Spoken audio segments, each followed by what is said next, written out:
Olá, amigos, é um prazer tê-los aqui. Eu sou o Gabriel, estou empolgado por compartilhar essa jornada de conhecimento e reflexão teológica com você. Chegamos ao 7º episódio deste humilde podcast. Como você já deve ter visto, o título lindo desse episódio, Aleluia, os Salmos e a Vitória do Rei. Eu convido você a pensar biblicamente sobre o motivo dos Salmos de Aleluia. Vamos juntos? Os Salmos, essa incrível coleção de canções poéticas do povo de Deus, tem 5 partes que se desenvolvem ao longo do livro.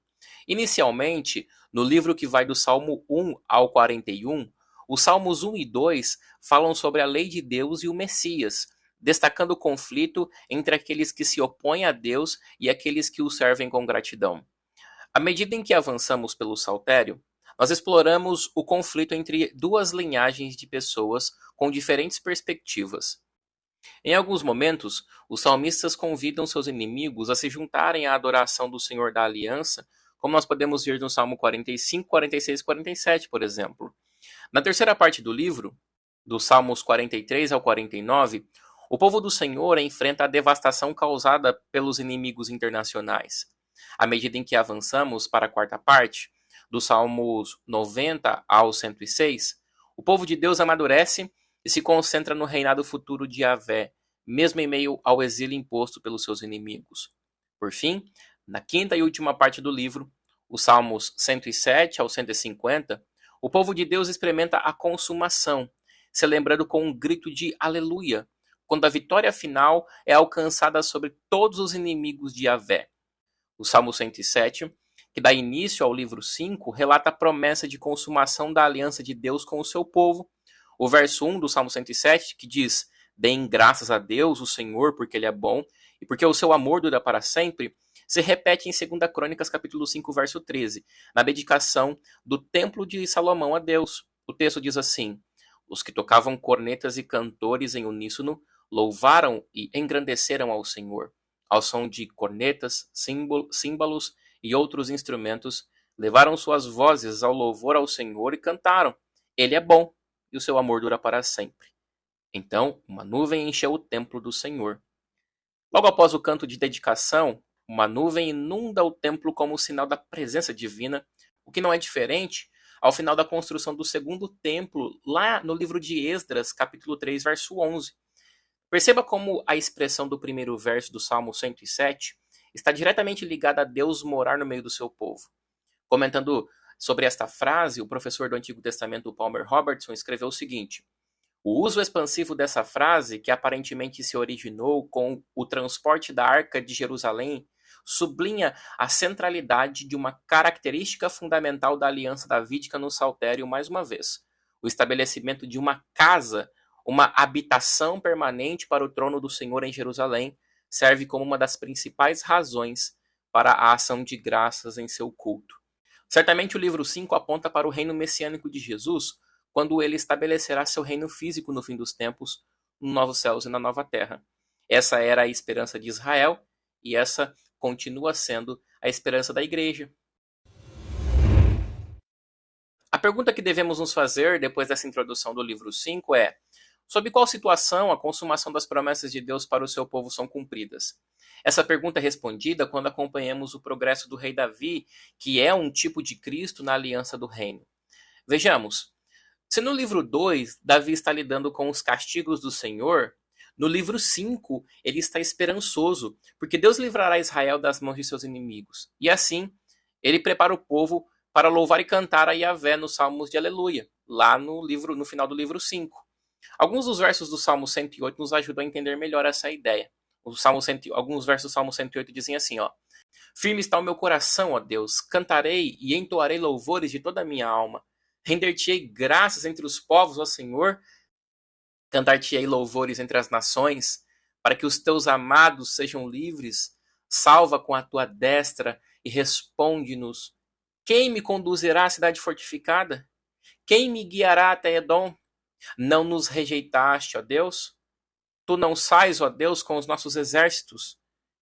Mais claramente, Davi intensifica o desejo de vitória contra os seus inimigos por meio do exílio de Yahvé. O Salmo 142, verso 5, e o Salmo 143, verso 3, mostram esse anseio. Esses textos dizem assim: "A ti, ó Senhor, clamei, Eu disse, tu és o meu refúgio, a minha porção na terra dos viventes. O Salmo 143, verso 3 diz, pois o inimigo perseguiu a minha alma, atropelou-me até o chão, fez-me habitar na escuridão, como aqueles que morrem há muito. Dá-te pressa, Senhor, em responder-me. O espírito me desfalece, não me escondas a tua face, para que eu não me torne como os que baixam a cova. Livra-me, Senhor, dos meus inimigos, pois em ti é que me refugio. Nas portas, para o começo do Salmo de Aleluia, nós entendemos melhor o motivo dos louvores de Davi, ao que parece no contexto do exílio. Com base nas promessas de Deus de que seu reino não terá fim, Davi, ele anseia por uma manifestação redentiva de Deus, pois ele espera a fidelidade dessas promessas. Alguns versos do Salmo 144 são claríssimos em revelar esse anseio de Davi. Esses textos dizem assim: abaixa, ó Senhor, os teus céus, e desce, toca os montes e fumegarão. Vibra os teus raios e dissipa-os. Envia as tuas flechas e desbarata-os. Estende as tuas mãos desde o alto, livra-me e arrebata-me das muitas águas e das mãos dos filhos estranhos. Neste salmo, Davi descreve o socorro de Yahvé com a imagem de um rei guerreiro, citando expressões como abaixa, Senhor, os teus céus e desce, toca os montes, despede relâmpagos, dispersa os meus inimigos, arremessa suas flechas, desbarata-os. Essas expressões, elas são semelhantes ao hino de louvor que ele canta lá em 2 Samuel, no capítulo 22, depois de Yahvé ter o livrado das mãos de seus perseguidores. O texto de 2 Samuel, capítulo 22, versos 10, 11, 15 e 18, demonstram a semelhança entre o Salmo 144 e o seu cântico. O texto de 2 Samuel, capítulo 22, diz assim, ó, baixou ele os céus e desceu, e teve sob os pés densa escuridão. Cavalgava um querubim e voou, e foi visto sobre as asas do vento. Despediu setas e espalhou os meus inimigos, e raios os desbaratou. Livrou-me do forte inimigo, dos que me aborreciam, porque eram mais poderosos do que eu. Nos versos finais de 2 Samuel, Davi ele é autorizado a reinar como rei Messias sobre o povo de Yahvé, como mencionado nos versículos posteriores do Cântico de Davi em 2 Samuel capítulo 22. Agora, os versos 38, 39 e 51, ele escreveu o seguinte: persegui os meus inimigos e os derrotei, e nunca me tornei até que os consumisse. E os consumi, e os atravessei, de modo que nunca mais se levantaram, mas caíram debaixo dos meus pés. Ele é a torre das salvações do seu rei, e usa de benignidade com o seu ungido, com Davi, e com a sua descendência para sempre. Aqui nós chegamos às portas do Salmo de Aleluia. Davi, como tipo de rei Messias, aponta para a vitória de Jesus antes da consumação de todas as coisas, como profetizados pelos autores do Novo Testamento. Jesus, como Messias, derrota os inimigos do povo de Deus, assim como tipificado através da vida de Davi. O professor Palmer Robertson, em seu livro Cristo dos Pactos, escreveu o seguinte sobre a relação entre a aliança de Deus com Davi e a nova aliança com Cristo. Ele disse assim, abre aspas, de uma perspectiva pactual, o estabelecimento da aliança davídica no Antigo Testamento representou um momento de suprema consumação na história da redenção antes do aparecimento real do próprio Cristo. O Novo Testamento ensina que Jesus é o rei guerreiro que vence todos os inimigos do povo de Deus. Jesus, quando foi tentado por Satanás no deserto, ele venceu, prenunciando sua ressurreição como o começo do fim para o domínio de Satanás e da morte. Pois assim como Jesus venceu a morte, seus santos, a igreja, vencerão por meio dele em sua segunda vinda em glória. Onde o apóstolo Paulo diz, em 1 Coríntios capítulo 15, verso 25, que o último inimigo a ser destruído é a morte. Satanás será definitivamente eliminado quando o povo de Deus, a igreja, estiver sendo perseguida no que Jesus chama de a grande tribulação. Quem irá liderar essa perseguição será o denominado de Anticristo. Em 2 Tessalonicenses, capítulo de número 2, versículo 7, o apóstolo Paulo se refere ao Anticristo como o iníquo. O texto diz: com efeito, o mistério da iniquidade já opera e aguarda somente que seja afastado aquele que agora o detém. Então, será de fato revelado o iníquo, a quem o Senhor Jesus matará com o sopro da sua boca e o destruirá pela manifestação de sua vinda. Perceba que nesse texto, o iníquo perseguidor da igreja é também identificado como o inimigo de Jesus, pois é Jesus quem o matará em uma rápida batalha com o sopro de sua boca. Essa batalha é chamada em Apocalipse capítulo 16 de Batalha do Armagedon. O professor do Novo Testamento, Leandro Lima, ele descreve como será essa batalha entre o Anticristo e Jesus.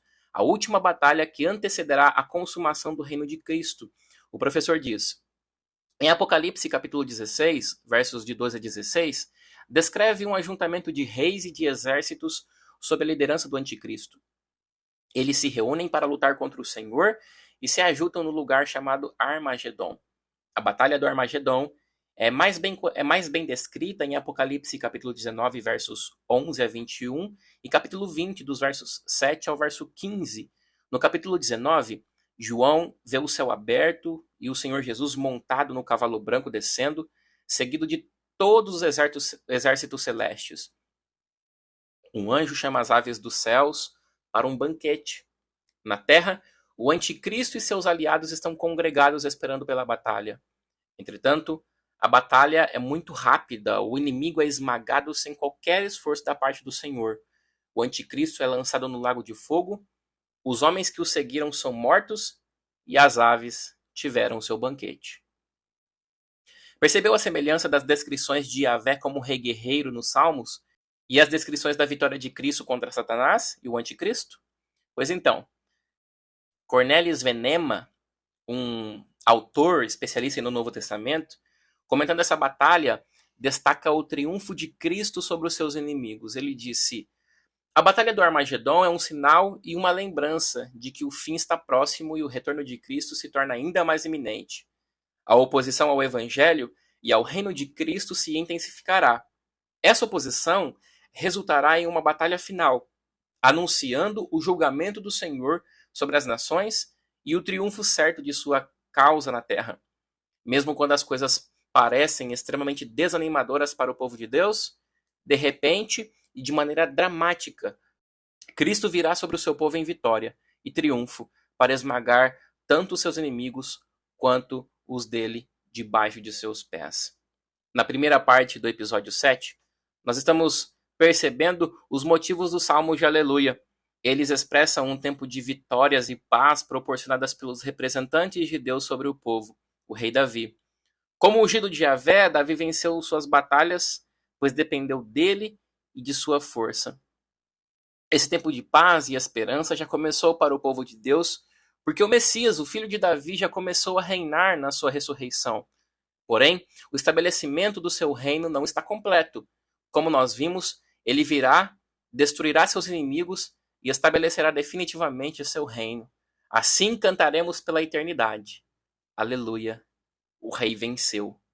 Na parte 2 desse episódio, nós vamos entrar nos últimos 4 salmos que abordam a resposta do povo de Deus ao cumprimento da esperança da salvação e a relação com o cumprimento das esperanças do reino de Cristo. Pessoal, nós chegamos ao fim da primeira parte do episódio 7. Para mim tem sido um prazer gravar esses episódios e eu espero que essa jornada de construção de conhecimento, de reflexão, tenha enriquecido sua jornada como discípulo de Jesus, realmente. Se você gostou do que você ouviu, não deixe de compartilhar e seguir para você receber mais atualizações. Comente aqui se as suas esperanças como cristão foram revigoradas e fique à vontade para compartilhar mais pensamentos ou perguntas que possam surgir a partir disso. Meus amigos, muito obrigado por estar até aqui comigo e até a segunda parte desse episódio.